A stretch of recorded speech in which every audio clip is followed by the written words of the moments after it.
নমস্কার বন্ধুরা, আমার চ্যানেল চন্দ্রিমারা অ্যাস্ট্রোলজিতে আমি চন্দ্রিমা। আমার সমস্ত দর্শক বন্ধুদের অনেক অনেক স্বাগত জানাই।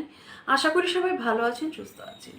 আমার বাবামণির চরণে, আমার গুরুর চরণে প্রণাম জানিয়ে আরেকটি নতুন টপিকস নিয়ে চলে এলাম আপনাদের সঙ্গে আড্ডা দিতে। আজকে আমি আলোচনা করতে চলছি একটি বিশেষ একটি টপিকস নিয়ে, যে আমাদের যে জীবনের যারা আমরা গৃহী মানুষরা আছেন, মানে যারা গৃহস্থ জীবন কাটাচ্ছি, অর্থাৎ এই গৃহী মানুষদের জন্য মোস্ট ইম্পর্ট্যান্ট একটা জিনিস বলবো, এই আমাদের দাম্পত্য সম্পর্ক, আমাদের কনজুগাল লাইফ।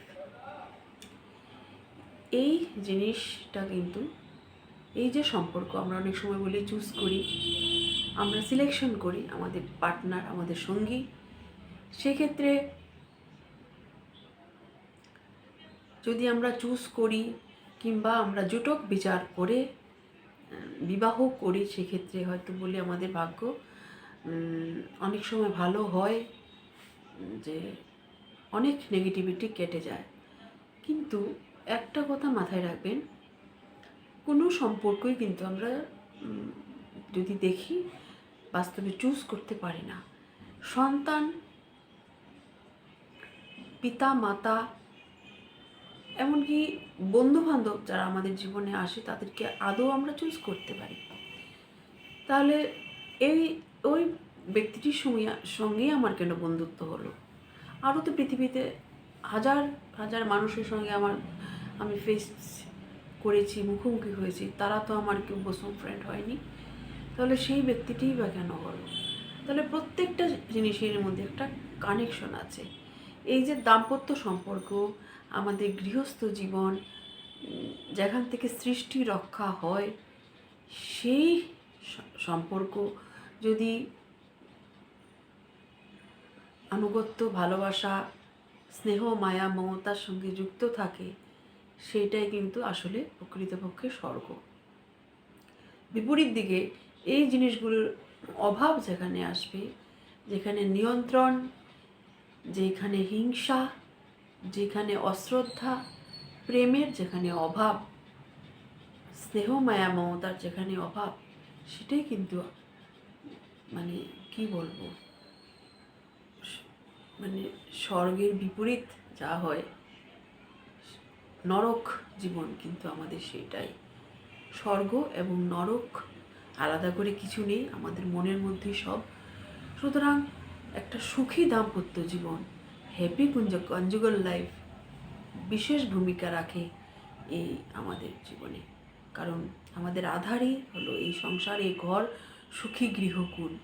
আমরা প্রফেশনাল লাইফে যতই উন্নতি করি না কেন, একটু সুখের আশায় কিন্তু আমরা ঘর বাঁধি। যুগ যুগ ধরে মানুষরা, সে যতই সম্পন্ন লোক হোক, সে স্ত্রী লোক হোক বা পুরুষ লোক হোক, উভয়ের ক্ষেত্রে কিন্তু একই কথা। সংসার জীবনে শান্তি যদি না পায়, তাহলে কিন্তু এই চার দেয়ালের বাইরের জগৎটা তার কাছে মূল্যহীন, অর্থহীন। এটা কিন্তু ভীষণ সত্য, যুগ যুগ ধরে চলে এসছে, আজকের জন্য নয়, বহু যুগ ধরে। যতই আমরা উন্নত হই, ধ্যান ধারণা পাল্টাই না কেন, বাস্তবে কিন্তু এটা একদম সত্যি। কারণ এইটা ঈশ্বরের বিধান, একজন মেল একজন ফিমেল মিলিয়ে একটা ব্যালেন্স তৈরি হয়, একটা আমাদের যে ধারা, সৃষ্টির ধারা বজায় থাকে একটা সংসারের মাধ্যমে। সুতরাং এর কিন্তু গুরুত্ব ভীষণ।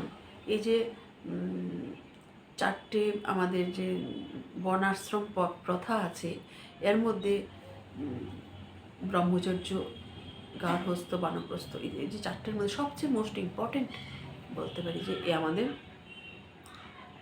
যে গার্হস্থ্য ধর্ম, এটা কিন্তু সত্যিকারের ধর্ম। এই ধর্ম সঠিকভাবে পালন করলেই কিন্তু ভগবান শ্রীরামচন্দ্রের মতো সন্তান পৃথিবীতে পদার্পণ করেন, বড় বড় ঋষি অরবিন্দের মতো সন্তান, স্বামী বিবেকানন্দের মতো সন্তান, শ্রীরামকৃষ্ণের মতো সন্তান, বাবা লোকনাথের মতো সন্তানরাই পৃথিবীতে আসে, যদি তাদের পিতামাতা তাদের সঠিকভাবে তাদের গার্হস্থ্য জীবনটা পালন করেছিলেন বলেই কিন্তু তারা মানবতার কে উদ্ধার করার জন্য পতিত পাবন হিসাবে তারা কিন্তু ধরাধামে এসেছিলেন। এই যে আমাদের বন্ডিংয়ের মধ্যে প্রচণ্ড সমস্যা হয় স্বামী স্ত্রীর মধ্যে, এই সমস্যাকে আমরা নিজেরা সৃষ্টি করি, চুজ করেছি আমরা, একে অপরের প্রতি আকৃষ্ট হয়ে প্রেম বিবাহ করেছি কিংবা সামাজিক বিবাহ, যাই বলুন না কেন, প্রত্যেক ক্ষেত্রে কিন্তু একটা সময় আমরা হতাশা, নিরাশা, এমনকি বিবাহের 20 বছর, 25 বছর, 30 বছর, 15 বছর পরেও কিন্তু আমরা ভীষণ হতাশ এবং ভীষণভাবে আমরা অনুশোচনা বা কি ভুল হয়ে গেল সেটা ব্যাখ্যা করে বলতে পারি না, মানে কাউকে বোঝাতে পারি না, এরকম একটা ভুল হয়। কিন্তু আমাদের শাস্ত্র বলছে, আমাদের সনাতন শাস্ত্র, আমাদের জ্যোতিষশাস্ত্র কিন্তু ভীষণ সুন্দরভাবে বলেছেন, আমরা যা কর্ম করি কর্মফলে সেটা কিন্তু সাজাপ্রাপ্ত হয়ে আসি। অর্থাৎ এই যে সম্পর্ক, পিতা পুত্রের সম্পর্ক, সন্তানের সঙ্গে পিতামাতার সম্পর্ক কখনো কখনো শত্রুর চেয়ে খুব বেশি কষ্টদায়ক হয়। সেটা কেন হয়, কী কারণে হয়? বলছে এটা প্রকৃতি, নেচার আমাদেরকে সেই সাজা বা দণ্ড হিসাবে আমাদের সামনে এসে দাঁড় করায়। আমরা আমাদের কৃতকর্মের শুধু ফলটি ভোগ করি, এর চেয়ে বেশি কিছু নয়। একটা সন্তান যে মানুষ হয়নি, অমানুষ সন্তান, পিতামাতার কাছে দণ্ডস্বরূপ, শাস্তিস্বরূপ, অনেক পাপের প্রায়শ্চিত্ত স্বরূপ। একইভাবে আমাদের দাম্পত্য জীবনে স্বামী স্ত্রীর সম্পর্ক কিন্তু একে অপরের কাছে প্রায়শ্চিত্ত স্বরূপ। শাস্ত্র কিন্তু তাই বলছে, আমরা কিন্তু একে অপরকে শাস্তি দিতে এখানে এসেছি। এখানে কে, আমার সামনের মানুষটি আমাকে শাস্তি দিচ্ছে, কে দিচ্ছে সেটা বড় কথা নয়, সে শুধুমাত্র একটা মাধ্যম। আমি আমার কর্মের ফল ভোগ করছি, এটাই বড় কথা। আমাদের চারিপাশের, আমাদের নিকট মানুষরাই কিন্তু আমাদের সমস্ত রকম যে হতাশা, নিরাশা, দুঃখ, দুর্দশা জন্য দায়ী হই। আমরা দায়ী করি আমাদের আশেপাশের মানুষটিকে, ওই পাড়ার লোকটিকে আমরা দায়ী করি না, পাশের পাড়ার লোকটিকে দায়ী করি না, পাশের জেলার লোকটিকে দায়ী করি না, পাশের রাজ্যের লোকটিকেও দায়ী করি না। আমি ভারতবর্ষে বসে পাকিস্তানের একজন পুরুষকে দায়ী করি না নিশ্চয়ই। আমার আশপাশে, আমার পরিবারে যারা আছেন তারাই কিন্তু, আমার আপনজনেরাই আমার জীবনের শাস্তি বা কর্মদণ্ড হিসাবে আমাদের জীবনে এসছে। সে আমার ভাই বোন হতে পারে, পিতামাতা, আর স্বামী স্ত্রীর সম্পর্ক তো অবশ্যই। স্বামী স্ত্রীর সম্পর্ক বলছে আমাদের কর্মদণ্ড, কর্মের সাজায় শুধু আমরা এখানে ভোগ করতে এসেছি। বাচ্চাটি কিছু কিছু কানেকশন বিশেষভাবে বলে দেয় যে অনেক সময় বিবাহ বিচ্ছেদ হয় না, বা একটা কি বলবো, জীবন্ত লাশ হয়ে থেকে যায় বৈবাহিক সম্পর্ক, কিন্তু আবার জীবন্ত লাশ কিন্তু বলতে পারি না যে আমরা সামাজিকভাবে বিচ্ছেদ, সেটাও হয়েছে, জাস্ট একটা বোঝা হিসাবে, কর্তব্য, ডিউটি হিসাবে আমাদের এই সম্পর্ক। লক্ষ্য করবেন আপনার বাচ্চাটে, আপনার লগ্নের সপ্তম ঘর বিবাহিত জীবন, আমাদের দাম্পত্য জীবন, সপ্তমী যদি কোনো পাপগ্রহ থাকে, বিশেষ করে শনি, মঙ্গল, সূর্য, রাহু, কেতু, এই স্পেসিফিক কতগুলো মানে নেগেটিভ প্ল্যানেট যদি সপ্তম ঘরে থাকে, জানবেন আমাদের বিবাহিত জীবন কিন্তু অত্যন্ত মানে দুঃস্বপ্নময় বলা যেতে পারে। কারণ এখানে আমরা কেউ কাউকে সহ্য করতে পারছি না, কিন্তু প্রতিদিন কিন্তু একই ঘটনার পুনরাবৃত্তি হচ্ছে 365 দিন। যতদিন বাঁচবো ততদিন এইভাবেই কিন্তু কাটাতে হবে। সেক্ষেত্রে এই যে পাপগ্রহের সপ্তমের অবস্থান কিংবা সপ্তম স্থানে দৃষ্টি, সপ্তমে মঙ্গল বসে আছে, সেইখানে কোনো পাপগ্রহ দৃষ্টি দিচ্ছে, রাহু, শনি দৃষ্টি দিচ্ছে, কিংবা শনি মঙ্গল একসঙ্গে কানেকশন করে বসে আছে সপ্তম স্থানে, সেই বিবাহিত জীবন, সেই দাম্পত্য জীবন একটা বোঝা, একটা অভিশাপ। কেতু সপ্তমে বসলে একটা আসে কি, বিবাহ করেছে সামাজিকভাবে, সমাজের চোখে হয়তো বিবাহিত, কিন্তু কেতু মানে একটা বৈরাগ্য, স্ত্রীর প্রতি বা স্বামীর প্রতি তার কোনো আসক্তি নাই, একটা ডিটাচমেন্ট, একটা দূরত্ব। একই ঘরে, একই বিছানায়, একই ছাদের নিচে দুজন কি বলবো, ব্রহ্মচারী বলুন বা সন্ন্যাসী বলুন, সন্ন্যাস জীবনযাপন করছে। এটাও কিন্তু বাস্তবে দেখা যায়। কোনো মতেই কিন্তু বন্ডিং ঠিক হয় না। এটা কেন হয়? এই যে কেতুর সপ্তমে অবস্থান, কেতু কিন্তু সব কিছুদের মধ্যে একটা বিতৃষ্ণা, একটা অসন্তুষ্টি, একটা ডিসস্যাটিসফ্যাকশন। সুতরাং এই অসন্তুষ্টি কিন্তু দিয়ে থাকে কেতু। আবার ধরুন আপনার বার্থ চার্টে, বিশেষ করে একজন মেল পুরুষ লোকের বার্থ চার্টে যদি শুক্র নিচস্থ থাকে এবং শুক্র কোনোভাবে শনির সঙ্গে যুক্ত হয়ে যায়, মহিলাদের ক্ষেত্রেও বলছি, বিশেষ করে পুরুষদের ক্ষেত্রে যদি শুক্র নিচস্থ হয়, জানবেন তাদের যে নতুন ধারা, নতুন প্রজন্মকে আনার ক্যাপাসিটি অনেকটাই কমে যায়। তার জীবনের দাম্পত্য জীবন বলুন, শয্যা সুখ বলুন, যে মানে একটা বিভীষিকা, একটা দুঃস্বপ্ন, কোনো দিনই বোধহয় হয় না, বা বিবাহ হলেও সেই বিবাহ কিন্তু একটা অভিশাপ হয়ে দাঁড়িয়ে যায়। সেই বিবাহ একটা অভিশাপ হিসাবে সারা জীবন বয়ে বেড়াতে হয়। এই যে সপ্তমের সঙ্গে অষ্টমের একটা কানেকশন হয়ে গেল, আমি ব্যক্তিগতভাবে বিভিন্ন বার্থ চার্টে দেখেছি যে 30-40 বছর সংসার করার পরেও তারা আলাদা থাকছে।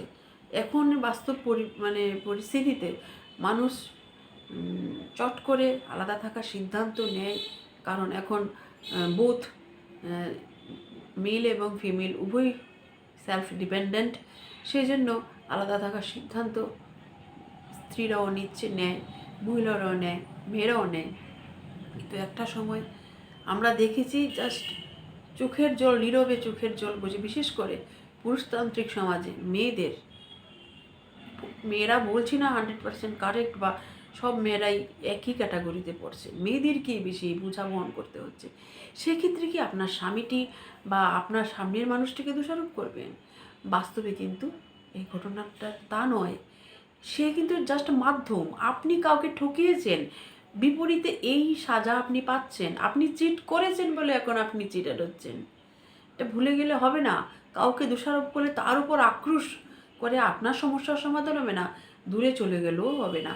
কারণ আপনাকে সাজা দেওয়ার জন্যই কিন্তু প্রকৃতি দুটো মানুষকে সামনাসামনি এনেছে, দুজনকে ফেস করেছে যে তোমরা তোমাদের যে পাপের প্রায়শ্চিত্ত করো। অথচ তা যদি না করে নতুন করে আমরা আরও আরেকজনকে চিট করি, ঠকাই, আরেকজনের সঙ্গে প্রতারণা করি, নতুন আরেকটি সাজা আমার জন্য তৈরি হয়ে যাচ্ছে, আপনার জন্য তৈরি হয়ে যাচ্ছে। লাভে এটা হচ্ছে না, সেই যে সিলসিলা, এটা ক্যারি ফরওয়ার্ড হবে এক জন্ম থেকে অন্য জন্মে, জন্ম থেকে জন্মান্তর, বার্থ টু বার্থ। এই যে প্রায়শ্চিত্ত বলুন, এই যে কর্মদণ্ড, সেটা কিন্তু ক্যারি ফরওয়ার্ড হবে নিশ্চিত। কোনো মতেই আমি যদি আত্মহনন করি, সম্পর্ক ভেঙে দেই, বিবাহ বিচ্ছেদ করি, আমি এর থেকে মুক্তি পাবো? তাকে আমি সহ্য করতে পারছি না, মুক্তি পাবো, কিন্তু it is just not possible. কারণ আবার প্রকৃতি আমাদের এই দুটো প্রাণীকে সামনাসামনি নিয়ে আসবে যে তোমাদের তো সুযোগ দেওয়া হলো, সেই সুযোগের সদ্ব্যবহার করো, প্রায়শ্চিত্ত করো, এইখানেই দ্য এন্ড করো। কিন্তু এইটাই কিন্তু সমাধানের মূল সূত্র। এখানে আমি প্রতারণা করেছি বলেই আমি প্রতারিত হচ্ছি। এখানে কেউ কিন্তু সে স্ত্রী হোক বা পুরুষই হন, যেই হোক না হন না কেন, সেখানে কিন্তু পার্টিকুলারলি কেউই দায়ী নন, ও আবার উভয়ই দায়ী। যে প্রতারিত হচ্ছেন, যে অত্যাচারিত হচ্ছেন, যে কি বলবো, ভায়োলেন্স বলুন বা নির্যাতন বলুন, বা তাকে মানে কি কন্ট্রোল করে রাখছে বা নিয়ন্ত্রণ বলুন, নিয়ন্ত্রিত হচ্ছেন, আপনি পরাধীন থাকছেন, স্বাধীনতার সুখ নেই, যেখানে শুধুই একটা কর্তব্য, শুধুই ডিউটি, যান্ত্রিক জীবন আপনি পাচ্ছেন, ভাবছেন আপনার মানুষটা, সামনের মানুষটি আপনাকে শাস্তি দিচ্ছে। আদৌ শাস্ত্র বলছে তা নয়।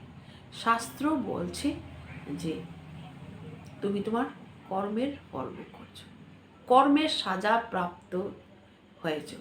এটা কিন্তু উভয়ের এই যে বিবাহিত জীবন ডেস্ট্রয় হয়ে যাচ্ছে, ধ্বংস হয়ে গেল, সেটা কিন্তু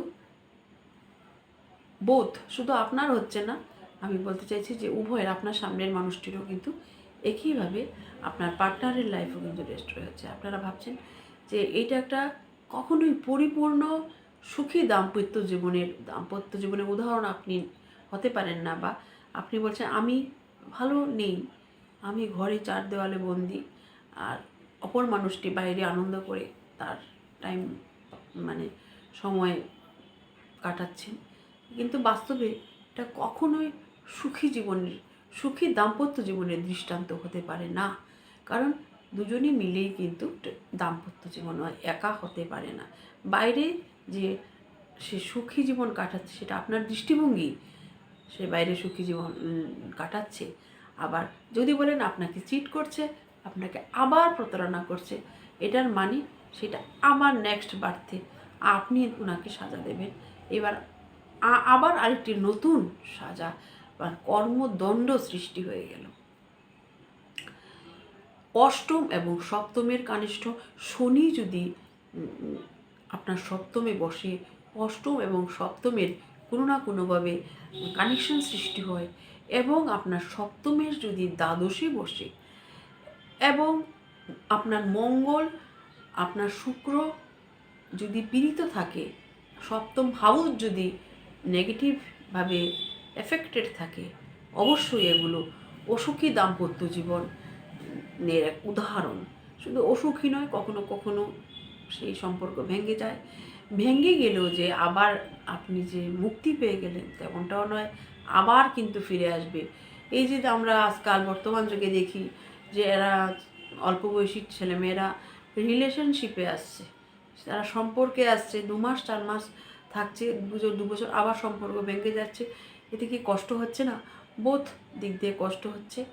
এটাও কিন্তু একটা শাস্তি, এটা কিন্তু কোনো কর্মের শাস্তি স্বরূপ, শাস্তির ছাড়া কিন্তু এটা হতে পারে না।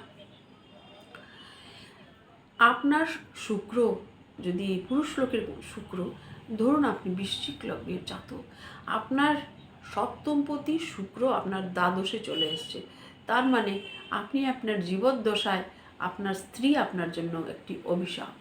আপনার স্ত্রীর জন্য সারা জীবন আপনি ওষুধপত্রে বলুন, বিভিন্ন দিক দিয়ে শুধু খরচ করে যাবেন, অথবা একটা সময় হয়তো ফিজিক্যালি আপনার থেকে দূরে চলে যাবে, তার মৃত্যু হতে পারে, আপনার থেকে ডিস্টেন্সে চলে যাবে, সেটাও কিন্তু পূর্ব নির্ধারিত। এই যে গ্রহদের প্লেসমেন্ট, এই যে বিভিন্ন জায়গায় 12টি ঘর আপনার বার্থ চার্টে, এটা কিন্তু ভীষণভাবে সত্যি, এবং এটা বাস্তবে চোখে আঙ্গুল দিয়ে দেখিয়ে দেয় যে এগুলো কিন্তু আমাদের কর্মের ফলস্বরূপ। কারণ বার্থ চার্টের কানেকশন এবং বাস্তবের বহু বহু বহু মানুষের ব্যক্তিগত জীবনে এই দৃষ্টান্ত আমাদেরকে বলে দেয় যে আমরা আমাদের কর্মদণ্ডের ফল ভোগ করছি।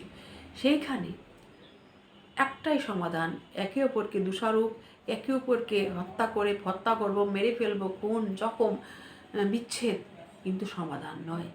যদি কিছুটাও বেঁচে থাকে, চান যে এই থেকে মুক্তি, প্রথমেই মুক্তির উপায় আত্মবিশ্লেষণ, আত্মসংশোধন। বুঝতে হবে প্রথমে যে আমি এটা কর্মের ফল ভোগ করছি, আমার দোষটাকে দেখি, আমি করেছি কিছু, তার জন্য আমি ফল ভোগ করছি। শুধুই আমি নিজে ভালো আর সামনের মানুষটি সেই একমাত্র দোষী, এটা কিন্তু বলছে না শাস্ত্র। শাস্ত্র বলছে কর্মের ফল তুমি যা করেছো, রিটার্ন প্রকৃতি তোমাকে রিটার্ন দিচ্ছে, শুধু সে কিন্তু মিডিয়াম বা মাধ্যম হিসাবে কাজ করছে, এর থেকে কিচ্ছু বেশি নয়। সুতরাং প্রথমে আত্মসংশোধন, আত্মবিশ্লেষণ অবশ্যই করতে হবে এর থেকে মুক্তির জন্য। কারণ নয়তো আবার মরবো, আবার দেখা হবে, আবার সেই সমস্যা, আবার অশান্তি, আবার সেই নরক যন্ত্রণা, আবার সেই পৈশাচিক জীবনযাত্রা, এর ধারাবাহিকতা কিন্তু চলতেই থাকবে। সবচেয়ে ভালো, আর কি বললাম, এই সমস্যা সমাধানের জন্য আমরা যতই কুণ্ডলী বিচার করে ম্যাচ মেকিং করে বিবাহ দিই, বহু ক্ষেত্রে দেখেছি অশান্তিময় দাম্পত্য জীবন। আবার অনেকে কিছুই জানে না, কুণ্ডলীর কিছুই কোনো নলেজ নেই, তারা বেশ আপন মনে বিয়ে করেছে এবং খুব সুন্দর দীর্ঘ জীবন কাটাচ্ছে, বন্ডিং বেশ ভালো।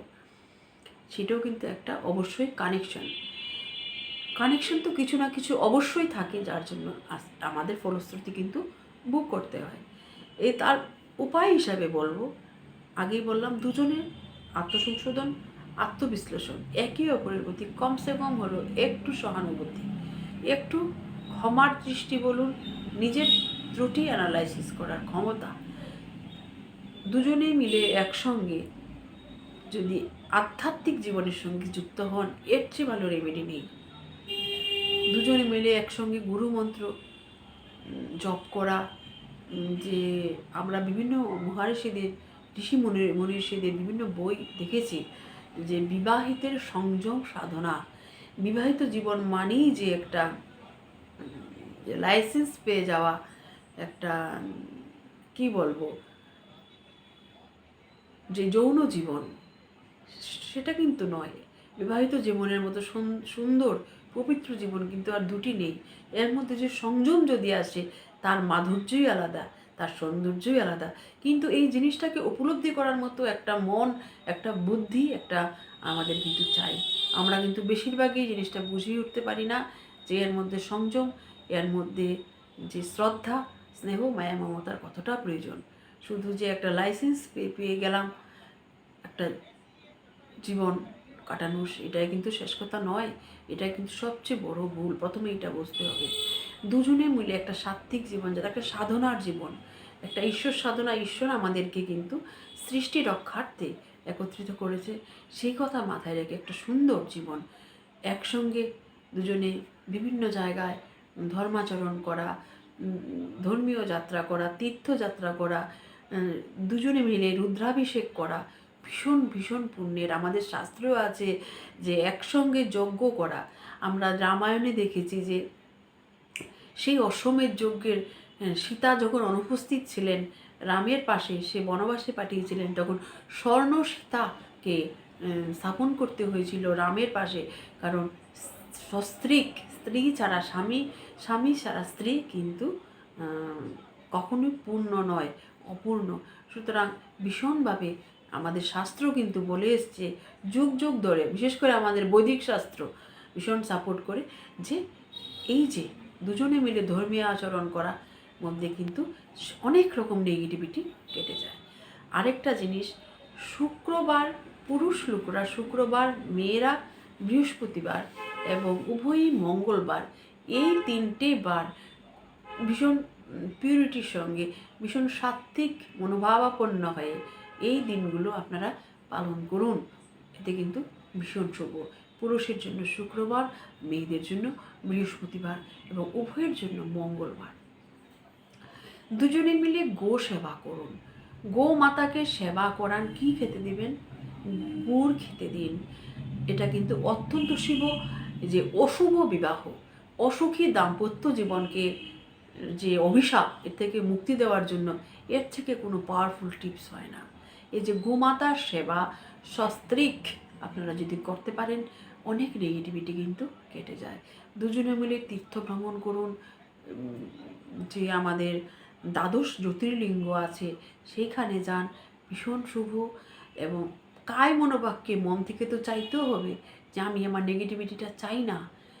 সত্যি যদি আপনি চান না, তাহলে এটা আপনি করে দেখতে পারেন। সমস্ত নেগেটিভিটি কিন্তু ছুমন্তর হয়ে যাবে। আর নেক্সট বার্থ আপনি কিন্তু ক্যারি ফরওয়ার্ড করবেন না এই অভিশপ্ত জীবন। কারণ এই শান্তির জীবনের নামেই কিন্তু স্বর্গ। এই স্বর্গ কিন্তু ভীষণ একটা সুন্দর, রমণীয়, কমনীয় এবং কি বলবো, একটা ঈশ্বরীয় সৌন্দর্য, একটা দৈবিক সৌন্দর্য, দৈবিক অনুভূতি, ঈশ্বরীয় অনুভূতি এই সুখী দাম্পত্য জীবন। আর বিপরীত দিকে কিন্তু যদি সেই জিনিসটার অভাব হয় তবে কিন্তু এই জীবনই আমাদের কাছে একটা অভিশাপ, এবং সেটা কিন্তু নরক তুল্য জীবন। সুতরাং এই জিনিসগুলো আপনারা করতে পারেন। এটা কিন্তু প্রত্যেকটা আজকালের যুগে দাঁড়িয়ে মানে একটা ভীষণ কমন সমস্যা, একটা মহামারী বলতে পারেন। একসঙ্গে সস্ত্রীক দোষারোপ করবেন না। কর্মফল একে অপরকে দণ্ড দেওয়ার জন্য কিন্তু আপনারা এসছেন। সুতরাং দণ্ড যদি, এই সাজা যদি কমাতে চান, তাহলে কিন্তু সাজার যে উপায়, যে কি বলছে, যে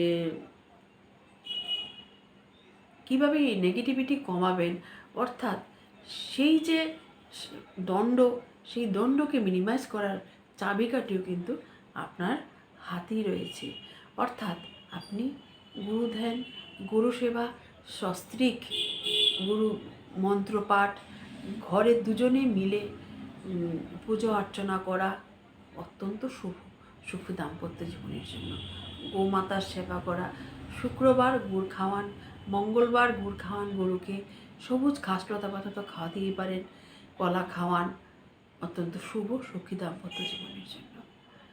তো আশা করি আমার আলোচনা ভালো লেগেছে। আপনাদের যদি উপকারে আসে আমার অনেক ভালো লাগবে। আপনাদের মূল্যবান সময় আমাকে দেওয়ার জন্য অনেক অনেক ধন্যবাদ। আমি অনলাইন প্রেডিকশনস করি, ছক বিচার করি। কেউ যদি করাতে চান, আমার চ্যানেলের নিচে কিন্তু আমার কন্ট্যাক্ট নাম্বার দেওয়া থাকে এবং ডিসক্রিপশন বক্সে দেওয়া থাকে। অনেক অনেক ভালো থাকবেন, সুস্থ থাকবেন, আর জীবনের সমস্ত নেগেটিভিটি কেটে যাক, সুখ শান্তি ভরে উঠুক পৃথিবী।